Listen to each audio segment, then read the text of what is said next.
बिस्मिल्लाहिर्रहमानिर्रहीम। मैं supreme court of Pakistan के बाहर मौजूद हूँ।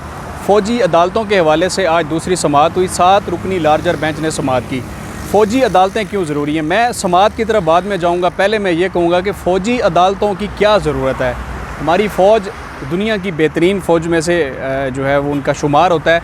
यही जो जुडिशरी मौजूद है, इनके अंदर कोई ऐसा मैकेनिज़्म बनाया जाए, इन्हीं को दुरुस्त किया जाए, इन्हीं से काम लिया जाए। ये किस खेत की मूलियाँ हैं हजूर। इनमें अच्छे जजेस भी हैं यकीनी तौर पर, जो आइन का दिफा कर रहे हैं। गंद भी है, ब्लैक शीप्स भी इसमें मौजूद हैं, काली भेड़े भी हैं, जो करप्ट भी हैं, शराबी हैं, जुआरी हैं, जनाई हैं। कईयों की वीडियो क्लिप्स हैं, मेरे नहीं, मरियम नवाज़ के मोबाइल में, वो खुद कहती है, मैं नहीं कह रहा। तो आज हमने देखा कि किस तरीके से अटार्नी जनरल ने अंदर बात की। सबसे पहले तो जब समाअत का आगाज़ हुआ तो आगाज़ में ही अंदर कोर्ट रूम में सोगवार सा हो गया। जब अटार्नी जनरल गुफ्तगू कर रहे थे तो लतीफ़ खोसा साहब खड़े हुए ने कहा, जी रुकिए, बात सुनिए। मियाँ फ़ारूक साहब आए हुए हैं, उनका 5 साल का जो बेटा है उसका इंतकाल हो गया, उसकी मुलाकात नहीं करवाने देगी। ये बेसिक ह्यूमन राइट्स की वायलेशन है, फंडामेंटल राइट्स की वायलेशन है। तो उस पर जज साहबान बरहम हुए कि ये ऐसा क्यों हो रहा है। आखिरी पहली समाअत में भी ये कहा था कि इनके लिए अच्छा खाना होना चाहिए, जो मुलाकात का अहतमाम है वो ठीक होना चाहिए।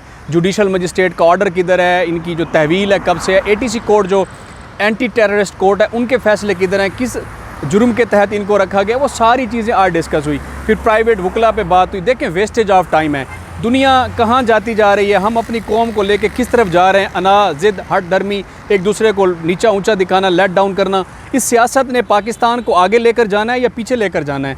अब एक जेल में है, दूसरा प्राइम मिनिस्टर बना हुआ है, पहले वो जेल में थे, वो प्राइम मिनिस्टर था।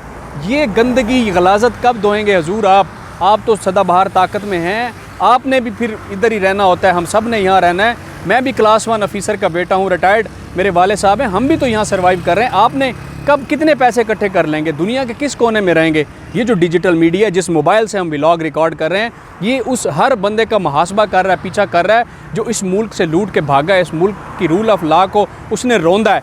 तो ये सारी चीज़ें हैं। यंग जनरेशन आ गई है हजूर, आप लेजिस्लेशन करें उन नौजवानों के लिए, उनको पॉजिटिव एक्टिविटीज़ में बिज़ी रखने के लिए आप अच्छे इक़दाम करें, जॉब्स लाएं, उनके लिए प्रोजेक्ट्स लाएं, पैकेजेस लाएं। ये जुडिशरी है, जुडिशरी का एक ऐसा मैकेनिज़्म बनाए, डंडा रखें एक पीछे, जड़ा जज कम ना करे उन्हें ठोक दो, उसको निकालें बाहर, उसको इबरत का निशान बनाएं, लटकाएं उसको उल्टा। हजूर कितना पैसा रियासत का ज़िया होता है। मिलिट्री कोर्स की क्या ज़रूरत है हजूर, आप इनको बेहतर करके अच्छे जजेस बिठाएँ, इनको कहें इंसाफ प्रोवाइड करें। वेस्टर्न चले जाएं, वहाँ शराब खाने हैं, कुबा खाने हैं, इवन के हर तरह की वहाँ इनलीगैलिटी हमारे कानून में, उनके कानून में नहीं, उनके मज़हब में नहीं। ताहम वहाँ जो इंसाफ करने वाला जज है वो रोल मॉडल है। यहाँ तो जजेस कुर्सी से उठ के गले पड़ने के लिए तैयार हो जाते हैं। उनकी आवाज़ ऐसे होती है, वो ऐसा एक इम्प्रेशन दे रहे होते हैं कि फ़लाँ जो है वो PTI ग्रुप के साथ है, फ़लाँ मुस्लिम लीग नवाज़ के साथ है, और जो दूसरा ग्रुप है वो पाकिस्तान पीपल्स पार्टी के साथ है। ऊँची आवाज़, तरह की जो बातें हैं ना, ये जेब नहीं देती जजेस को।